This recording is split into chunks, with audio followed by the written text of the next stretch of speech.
ఈరోజు కథ నీకు నేను రచించిన వారు శ్రీ విజయ్ దుర్గ గారు. అంతా కలిసి బ్రేక్ఫాస్ట్ చేశారు. శ్రీనివాస్ గారితో చాలాసేపు కబుర్లు చెబుతూ ఉండిపోయారు. శ్రీనివాస్ గారు సరే ఆశ్రిత్, మరి వెళ్ళేటప్పుడు అరకు మీద నుంచి వెళ్తానంటున్నారు కాబట్టి కాస్త టైం ఎక్కువ పడుతుంది. అంత లాంగ్ జర్నీ బైక్ మీద కంటిన్యూగా అంటే కొంచెం కష్టమే కాబట్టి కొంచెం ఎర్లీగానే బయలుదేరండి. మీరు లంచ్ అయిన తర్వాత 2 గంటల కల్లా బయలుదేరితే దారిలో అన్ని చూసుకొని వెళ్ళినా మీరు ఘాట్ రోడ్ దిగేటప్పటికి ఈవినింగ్ అయిపోతుంది. ఒకవేళ లేట్ అయినా ప్రాబ్లం ఉండదు. అక్కడి నుంచి పెద్ద కష్టం కాదు వెళ్ళటం. చీకటి పడిపోయినా ఏమంటారు? ఆశ్రిత్ సరే నాన్నగారు, అలాగే చేస్తాం. కానీ మీ దగ్గరికి వచ్చి ఎక్కువసేపు గడపలేదనే ఫీలింగ్ ఉండిపోతుంది. శ్రీనివాస్ గారు అలా ఏమీ ఉండదులేరా, నేను మళ్ళీ ఊరి వస్తానుగా 1 వీక్లో. మీరు హ్యాపీగా ఎంజాయ్ చేస్తూ వెళ్ళండి. ఆశ్రిత్ సరే నాన్నగారు, అయితే అమ్మకి ఏం చెప్పమంటారు? శ్రీనివాస్ గారు నవ్వుతూ కాస్త ఆ మొక్కల పిచ్చి తగ్గించుకొని కొంచెం ఖాళీ టైం ఉంచుకోమని చెప్పు. ఎప్పుడంటే ఒకతే ఉంటుందని టైం అంతా మొక్కలతో గడిపేస్తుంది. రేపు నేను వచ్చక్కడ మొక్కలతోనే ఉందనుకో, నేనేమైపోవాలి చెప్పు. అందుకే ఇప్పటి నుంచి కొంచెం మొక్కలకి దూరంగా ఉండమని చెప్పు. టైంని ఎలా మేనేజ్ చేసుకోవాలో నాకు తెలుసు. మీరు వస్తే మాత్రం మొక్కలకి దూరంగా ఎలా ఉంటా అనుకున్నారు? మొక్కలకి ఎంత టైం ఇవ్వాలో, మీకు ఎంత టైం ఇవ్వాలో నాకు బాగా తెలుసు అని గట్టిగా వాయిస్ వినిపించింది. శ్రీనివాస్ గారు ఆశ్రిత్ దాడుచుకొని, ఒరేయ్ మీ అమ్మ వచ్చింది అని అక్కడ చుట్టూ వెతికారు వాళ్ళు. వాళ్ళకి ఒక పక్కన అమాయకంగా చూస్తూ శాన్వి నిలబడి ఉంది. ఇద్దరు శాన్వి వైపు చూస్తూ తన చేతి వైపు చూసేసరికి రవలి గారు కోపంగా వీడియో కాల్లో వీళ్ళ వైపు చూస్తున్నారు. ఆశ్రిత్ తల కొట్టుకుని శాన్వి వైపు గొర్రుగా చూశాడు. శాన్వి నాకేమీ తెలీదు అని అమాయకంగా చూస్తుంది. శ్రీనివాస్ గారు కంగారుగా శాన్వి చేతిలోని ఫోన్ తీసుకొని రవలి గారితో, బంగారం ఏదో ఊరికే సరదాగా అలా అంటున్నా, నాకు తెలుసు కదా నీ గురించి, నీ టైం మేనేజ్మెంట్ గురించి. నువ్వేమీ ఈ మాటలని సీరియస్గా తీసుకోకు. ఏదో మన ఆశ్రిత్తో అలా జోక్ చేస్తున్నా అంతే అని బొజ్జగిస్తూ మాట్లాడుతూ ఫోన్ పట్టుకొని పక్కకి వెళ్ళిపోయారు. ఆశ్రిత్ శాన్వి వైపు వెళ్ళి నెత్తి మీద చిన్నగా మొట్టి, నీకసలు బొద్దుందా? అమ్మ వీడియో కాల్లో ఉన్నప్పుడు చెప్పాలి కదా. ఇప్పుడు చూడు మా నాన్నగారి పని అవుట్. పాపం మా అమ్మ ఇప్పుడు ఎంత ఏడిపిస్తుందో మా నాన్నగారిని అని తెగ జాలి పడిపోయాడు. శ్రీనివాస్ గారి కోసం ఆశ్రిత్ అలా చాలాసేపు శ్రీనివాస్ గారిపై జాలి చూపించాక శాన్వి వైపు చూశాడు. అప్పటికే శాన్వికి ఆశ్రిత్ మొదటిసారి తనని అలాగ చిన్నగా కసిరేసరికి తన కళ్ళలోకి నీళ్లు వచ్చి ఉంటాయి. అయినా సరే తనని పట్టించుకోలేదని అది కోపంగా మారి మొగ్గు ఎగబీలుస్తూ ఆశ్రిత్ని దూరంగా తోసి వేరే వైపుకు వెళ్ళిపోయింది. శాన్వి తోసిన విసిరికి ఆశ్రిత్ పక్కనే ఉన్న చైర్లో కూలపడ్డాడు. తనకేమీ అర్థం కాక నెత్తి మీద చేతులు పెట్టుకొని, ఓరి నాయనో ఈ ఆడవాళ్ళేంట్రా నాయనా, అంటే అలుగుతారు. మా నాన్నగారి మీద తెగ జాలి పడ్డాను. ఇప్పుడు నా మీద జాలి చూపేవాడు ఎవడ్రా దేవుడా అని కాసేపు తనపై తానే జాలి చూపించుకొని శాన్విని వెతుక్కుంటూ గార్డెన్ వైపు వెళ్ళాడు. అప్పటికే శాన్వి గార్డెన్లో ఒక దగ్గర నిలబడి దూరంగా ఉన్న కొండలను చూస్తూ ఆశ్రిత్ తనలా కోప్పడినందుకు ఏదో తెలియని బాధ లోపల కలుగుతుంది. కోపం బాధ కలగలిపి మొహం అంతా ఎరుగా అయిపోయింది. ఆశ్రిత్ శాన్వికి దగ్గరగా వస్తూ తన ముఖాన్ని చూసి ఎంత ఎర్రగా ఉంది, భలే ముద్దుగా కూడా ఉంది అని ఒక పాట జ్ఞాపకం వచ్చి ఆ పాటను హమ్ చేస్తూ, ఎంత అందంగా ఉందో ఈ కందిన మందారం, అంతెందుకు పూసిందో నీ చెంపన సింధూరం అని పాడుతూ శాన్వి దగ్గరికి వెళ్ళి తన భుజం చుట్టూ చేయి వేసి దగ్గరికి తీసుకున్నాడు. ఆశ్రిత్ పాట హమ్ చేస్తున్నప్పుడే శాన్వికి కోపం పోయి సిగ్గుతో బొగ్గలు ఎర్రబడ్డాయి. తన సిగ్గుని నవ్వును దాచుకోవడానికి శతవిధాలా ప్రయత్నించింది, కానీ ఓడిపోయింది. ఆశ్రిత్ దగ్గరికి తీసుకోగానే గవ్వల ఆశ్రిత్ గుండెల్లో ఒదిగిపోయింది. ఆశ్రిత్ ప్రేమగా శాన్వి ఎదుటిన ముద్దు పెట్టి, సారీ బంగారం, అమ్మ అలా కోపంగా నాన్నగారితో గొడవ పడుతుందని ఏదో ఫ్లోలో అలా అనేసా, ప్లీజ్ అర్థం చేసుకో అని చెప్పాడు. శాన్వి ఆశ్రిత్ని ఇంకా గట్టిగా హత్తుకొని, మొదట నువ్వు అలా అన్నందుకు నాకు బాధ అనిపించింది, కానీ తర్వాత ఏదో నాకు తెలియని సంతోషం కూడా అనిపించింది అని చెప్పింది. ఆశ్రిత్ గట్టిగా నవ్వుతూ, హహహ మీ ఆడవాళ్ళంతా ఇంతేనా? మా అమ్మ కూడా ఇంతే, కోపడుతున్నట్టే ఉంటుంది, కానీ తనని చూస్తే కోపం ఉండదు అక్కడ. ఏంటో మీరు మాకు అర్థం కారు. ఇప్పుడు నువ్వు అలానే తయారయ్యావు. ఇలా అయితే ఇంకా మా నాన్నగారికి నాకు మీ ఇద్దరిని బొజ్జగించడమే సరిపోతుందనుకుంటా అన్నాడు. ఆ మాటకి సాన్వికి కోపం అనిపించి ఆశ్రిత్ని తోసి బొంగుమూతి పెట్టుకొని దూరంగా నిలబడుతుంది. ఆశ్రిత్ మళ్ళీ గట్టిగా నవ్వుతూ, చూసావా, ఇప్పుడే చెప్పాను, మళ్ళీ వెంటనే కారణం లేకుండా అలిగొన్నావు. ఆ బొంగమూతి చూడు ఎంత బాగుందో, బొజ్జుగా అని సాన్వి దగ్గరికి వెళ్ళి తన పెదవుల్ని 2 వేలతో పట్టుకుని లాగి వదిలాడు. అలా చేస్తాడని ఊహించని సాన్వి ఆశ్రిత్ వైపు బిడియంగా చూస్తూ అక్కడి నుంచి పరుగున ఇంట్లోకి రంగమ్మ దగ్గరికి వెళ్ళిపోయింది.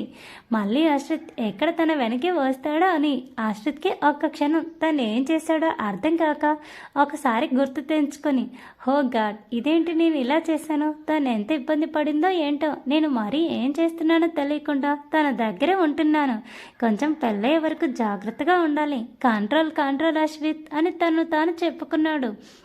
శ్రీనివాస్ గారు రవలి గారిని శాంతపరిచి నార్మల్ కండిషన్కి తీసుకువచ్చేసరికి 6 గంట పట్టింది.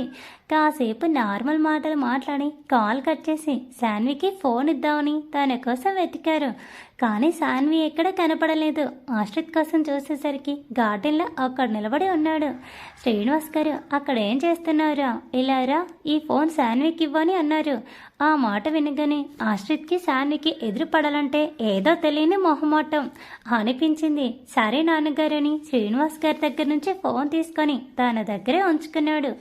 మధ్యాహ్నం 12 అయింది. శ్రీనివాస్ గారు రంగమ్మని అందరికీ భోజనాలు పెట్టమని చెప్పారు. రంగమ్మ కూడా అలానే భోజనం సిద్ధం చేసి అందరికీ వడ్డించింది. సాన్వికి రంగమ్మ చేసిన చికెన్ తింటూ, రంగమ్మ, ఈ చికెన్ ఏంటి, చాలా వెరైటీగా ఉంది, చాలా బాగుంది, టేస్ట్ కూడా, ఇలా మేం చేస్తే ఎందుకు రాదు అని అడిగింది. అప్పుడే రంగమ్మ, ఇది మామూలుగా వండిన కోడి కూర కాదు తల్లి, కోడి మాంసానికి బాగా మసాలా పట్టించి ఒకవైపు కనుపుతో మూసి ఉన్న వెదురు గొట్టంలోకి నింపి అరటాకులతో రెండో వైపు పూర్తిగా కప్పేసి ఆ వెదురు కర్రీను మంటలో పెట్టి కాల్చుతారు. ఆ వెదురు లోపల ఉన్న కోడి మాంసం బాగా ఉడికి ఆ వెదురు యొక్క రసము ఆకుల రసంతో కలిపి కొత్త రుచి. అదే దీని ప్రత్యేకత, రుచికి కారణం. దీనిని వెదురు చికెన్ అని, బొంగు చికెన్ అని అంటారు. అరకు వచ్చిన వాళ్ళు తప్పనిసరిగా ఈ చికెన్ తిని వెళ్తారు. చాలా ఫేమస్ చికెన్ అని ఆ చికెన్ యొక్క వృత్తాంతమంతా వివరించింది. చెప్పింది రంగమ్మ. చాలా శ్రద్ధగా రంగమ్మ చెప్పిందంతా విని చికెన్ టేస్ట్ మాత్రం చాలా బాగుంది అని మళ్ళీ ఒకసారి మెచ్చుకుంది. ఆశ్రిత్ శ్రీనివాస్ గారు సాన్వి మాటలకు నవ్వుతూ భోజనం ముగించారు. భోజనమైన తర్వాత కాసేపు అంతా మాట్లాడుకొని ప్రయాణానికి లగేజ్ అంతా సర్దుకున్నారు. శ్రీనివాస్ గారు సాన్విని దగ్గరికి తీసుకొని, జాగ్రత్తగా వెళ్ళిరండి తల్లి, వారం 10 రోజుల్లో నేను వస్తానని మీ నాన్నగారికి చెప్పు అని వారిద్దరికీ వీడ్కోలు చెప్పారు. ఆశ్రిత్ సాన్వి ఒకరి వైపు ఒకరు ఇంకా చూసుకోలేకపోయారు. శ్రీనివాస్ గారికి బాయ్ చెప్పి సాన్వి ఆశ్రిత్ బైక్ దగ్గరికి వచ్చారు. సాన్వి ఆశ్రిత్ మరొకసారి శ్రీనివాస్ గారికి బాయ్ చెప్పి అలాగే పక్కన నిలబడిన రంగమ్మకు కూడా వెళ్ళొస్తారని చెప్పి బయలుదేరారు. ఆశ్రిత్ సాన్విలు మౌనంగానే ముందుకు కదిలారు. కొంచెం దూరం వచ్చేసరికి సాన్వికి తన మొబైల్ శ్రీనివాస్ గారి దగ్గర మర్చిపోయిన విషయం గుర్తుకు వచ్చింది. ఆశ్రిత్ ఆశ్రిత్ బండాపు అని కంగారుగా పిలిచింది. ఆశ్రిత్ ఏమైందో అని కంగారుగా బైక్ సైడ్కి ఆపాడు. ఆశ్రిత్ కంగారుగా, ఏమైంది సాన్వి, ఎందుకలా ఆగమన్నావు, ఏం జరిగింది అని ఆదుర్దగా అడిగాడు. సాన్వి, అది ఆశ్రిత్, నా ఫోన్ అంకుల్ దగ్గరే ఉండిపోయింది, నేను అడగటం మర్చిపోయాను, ఒకసారి వెనక్కి వెళ్దామా.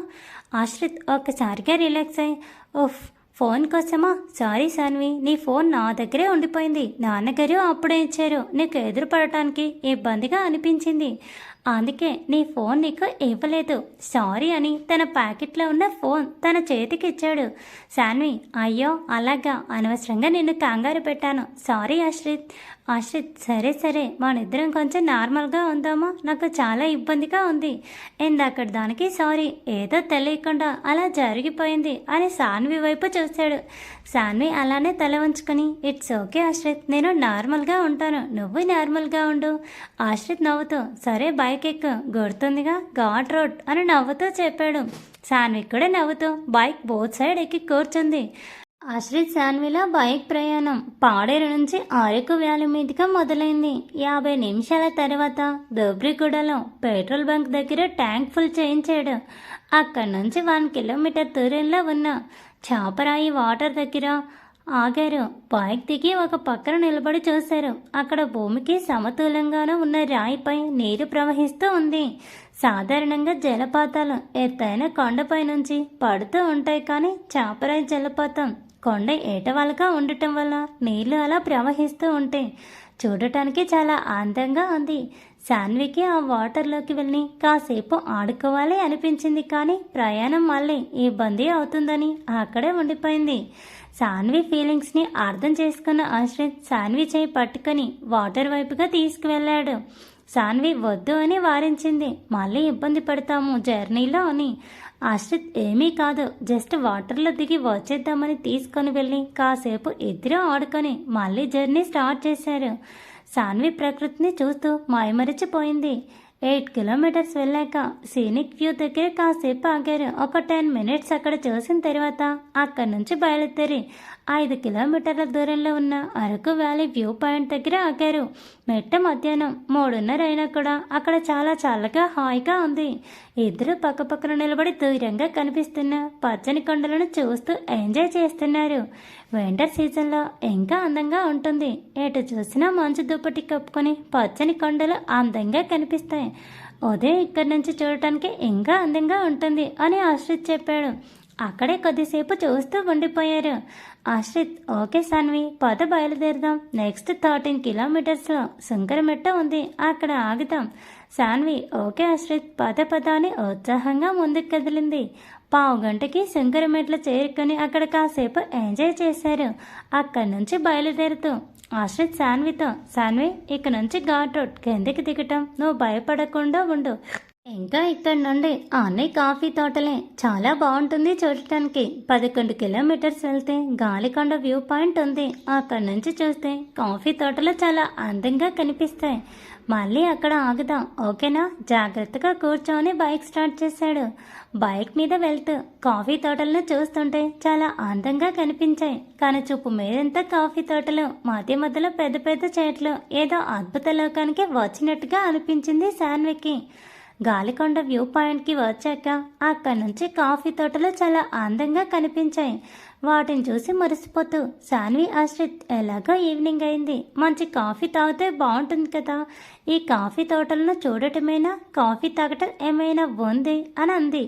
ఆశ్రిత్ నవ్వుతూ, నెక్స్ట్ ప్రోగ్రామ్ అదే, కొంచెం దూరం ముందుకు వెళ్తే కాఫీ పాయింట్ ఉంది, అక్కడ ఫ్రెష్ కాఫీ బీన్స్తో కాఫీ చేస్తారు, చాలా టేస్టీగా ఉంటుంది. అక్కడ కాఫీ తాగేసి ఇంకా అలా కాఫీ తోటల్లో తేలుకుంటూ వెళ్ళిపోవటమే మన పని.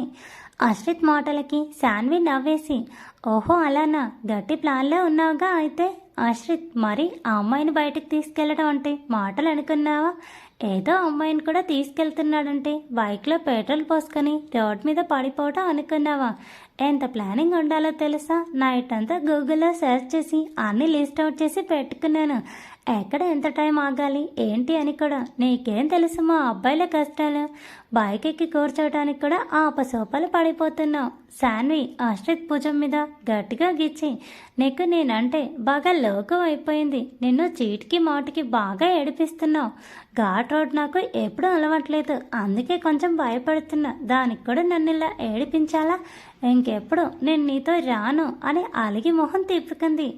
ఆశ్రిత్ శాన్వి గిచ్చిన చోట రుద్దుకుంటూ, అబ్బా రాక్షసి, ఎంత గట్టిగా గిచ్చావే, గట్టిగా నన్ను గిచ్చి నువ్వు అలిగి మొహం తిప్పుకుంటావా? ఇది మరీ బాగుందమ్మా, బాగుంది. పెళ్ళం పోస్ట్కి అన్ని అర్హతలు సంపాదించుకుంటున్నావు అయితే అని చిలిపిగా చూస్తూ శాన్వి బుగ్గల్ని పట్టుకొని లాగాడు. శాన్వి చిరుకోపంగా ఇలా ఏదో ఒకటి అనటం, మళ్ళీ దాన్ని కవర్ చేసుకుంటూ ఇలా చిలిపి పనులు చేయటం నీకు బాగా అలవాటైపోయింది. ఆశ్రిత్ శాన్వికి ఇంకా దగ్గరగా వచ్చి శాన్వి చెవిలో, అలకి తర్వాత సరస ఇంకా బాగుంటుందంట తెలుసా అని చిన్నగా అన్నాడు. ఆశ్రిత్ అంత దగ్గరగా వచ్చి చెవిలో అలా మాట్లాడేసరికి శాన్విలో అలజడి రేగింది. ఆశ్రిత్ మాటలకి ఇంకగా సిగ్గుగా అనిపించింది. ఆశ్రిత్ని దూరంగా తోసి, చీపో ఆశ్రిత్, నువ్వు రాను బ్యాడ్ బాయ్లా తయారయ్యావు, నీతో ఇలా అయితే కష్టం, పద వెళ్దాం అని బైక్ వైపు పరుగు తీసింది. వెళ్ళిపోతున్న శాన్విని చూసి నవ్వుకుంటూ బైక్ దగ్గరికి వెళ్ళాడు. శాన్వి వేరే వైపుకు చూస్తూ ఉంది. ఆశ్రిత్ బైక్ స్టార్ట్ చేసి సిగ్గుపడడం ఆపితే బయలుదేరదాం అన్నాడు. శాన్వి బైక్ ఎక్కి ఆశ్రిత్ వేపు మీద 2 పిడికిలతో గట్టిగా కొట్టింది. ఆశ్రిత్ నవ్వుతూ బైక్ పైన ఉండే వెనక్కి తిరిగి శాన్వి 2 చేతుల్ని పట్టుకొని, ఇంత అల్లరి పిల్లవి ఎప్పుడయ్యావు శాన్వి? ఎంత అమాయకంగా ఉండేదానివి. నోట్లో వేలు పెడితే కొరుకును అన్నట్టు ఇప్పుడు చూడు నన్ను ఎలా కడుతున్నావో. అమ్మో, మీ ఆడవాళ్ళన్నీ వేరియేషన్స్ ఒకేసారి చూపించేస్తారని శాన్వి చేతులని వదిలి, ఇంకా మరి కొట్టకు, నీ చేతులే నొప్పి పెడతాయి. కాఫీ తాగుతూ ఎంజాయ్ చేద్దాం పదా అని బైక్ స్టార్ట్ చేశాడు. శాన్వి, నీకు నన్ను మాయ చేయటం బాగా తెలిసిపోయింది పద అని మొద్దుగా చిన్న దెబ్బ వేసింది. కాఫీ పాయింట్కి చేరి కాఫీ ఆర్డర్ ఇచ్చి ఆ పక్కనే ఉన్న తోటలోకి నడుచుకుంటూ వెళ్ళారు. శాన్వి ఇంకా ముందుకు వెళ్తుంటే ఆశ్రిత్ ఆపి, ఇంకా ముందుకు వెళ్ళకు, ఆల్రెడీ చీకటి పడుతుంది, ఏమైనా ఉంటాయి, ఎంత ముందుకు వెళ్ళినా ఇలానే ఉంటాయి, మళ్ళీ సరి వచ్చినప్పుడు బాగా ఎంజాయ్ చేద్దాం, కాఫీ రెడీ అయిపోయి ఉంటుంది అని వెనక్కి తీసుకొని వచ్చేసాడు. శాన్వి సరే అని ఆశ్రిత్తో పాటు వెనక్కి వచ్చింది. ఇద్దరు కలిసి కాఫీని ఎంజాయ్ చేశారు. అక్కడే కాఫీ పొడిని కూడా కనుక్కొని అనంతగిరి కాఫీ తోటల వైపు ప్రయాణం సాగించారు. సుమారు 6 కిలోమీటర్ల దూరం కాఫీ తోటలోనే ప్రయాణించారు. సంధ్య వెలుగుల్లో కాఫీ తోటల అందాలు చూసుకుంటూ అత్త కూడా చేరుకున్నారు. ఆశ్రిత్ ఎక్కడ బైక్ ఆపి, బయట నుంచే ఇది ఒక అడ్వెంచర్ పార్క్, లోపల అన్ని రకాల అడ్వెంచర్స్ అయినా మనం చేయొచ్చు, క్లైంబింగ్, స్కై సైక్లింగ్ అన్నీ ఉంటాయి, చాలా బాగుంటుందట, నేను ఎప్పుడూ వెళ్ళలేదు, నాకు పెద్దగా తెలీదు, రాత్రి గూగుల్లో అంతా తెలుసుకున్నా అని అన్నాడు నవ్వుతూ. శాన్వి నవ్వుతూ, అబ్బో మా ఆశ్రిత్ చాలా తెలివైనవాడు, సరే పద, ఇప్పుడే చీకటయ్యేలా ఉంది, మనం ఇంకా చాలా దూరం వెళ్ళాల్సి ఉందనుకుంటా.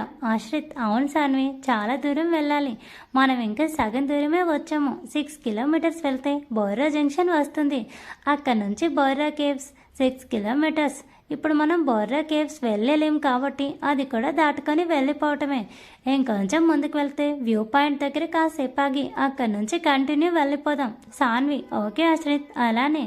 ఆశ్రిత్ నవ్వుతూ బైక్ స్టార్ట్ చేసి ముందుకు పోనిచ్చాడు. బొర్రా జంక్షన్ వచ్చేసరికి అక్కడ బైక్ ఆపాడు. శాన్వి, అదేంటి కంటిన్యూ వెళ్ళిపోదామన్నా, మళ్ళీ ఇక్కడ ఎందుకు ఆపావు? ఆశ్రిత్, మీ ఆడవాళ్ళు మాత్రం అస్సలు ఆపుకోలేరు కదా. శాన్వి ఆశ్రిత్ తలపై మొట్టి, నేను అడిగిన దానికి మాత్రమే సమాధానం చెప్పు, బైక్ ఎందుకు ఆపావు? ఆశ్రిత్, ఉఫ్ దేవుడా, నన్ను నువ్వే కాపాడాలి, ఈ పెళ్ళ రాక్షసి చేతిలో నుంచి ఆకలిస్తుంది పాప, అందుకే ఆపాను, నీకేమీ ఆకలి వేయట్లేదా? ఇక్కడ ఏదైనా తిని అప్పుడు బయలుదేరుతాం, మన ఇంటికి చేరుకోవడానికి ఇంకా చాలా టైం పడుతుంది, అంత టైం వెయిట్ చేయటం నా వల్లే కాదు, ఇప్పటికే కడుపులో ర్యాబిట్ రన్నింగ్ రేస్ పెట్టుకున్నాయి. శాన్వి నవ్వి, పద ఆ ర్యాబిట్స్ని రోస్ట్ చేయించుకు తినేద్దు అని బైక్ దిగింది. అక్కడ లైట్గా టిఫిన్ చేస్తూ ఆశ్రిత్ శాన్వితో, ఈ జంక్షన్ నుంచి లెఫ్ట్ సైడ్ 6 కిలోమీటర్స్ వెళ్తే బొర్రా కేవ్స్ వస్తాయి, నెక్స్ట్ టైం బెటర్ లక్, ఇవన్నీ ఒక రౌండ్ వేసేద్దాం. శాన్వి నవ్వుతూ ఆశ్రిత్నే చూసింది. ఈలోపు ఆశ్రిత్ ఫోన్ రింగ్ అయింది. ఆశ్రిత్ ఫోన్ తీసి చూసేసరికి గౌతమ్ కాల్ చేస్తున్నాడు. Thanks for watching, please subscribe my channel.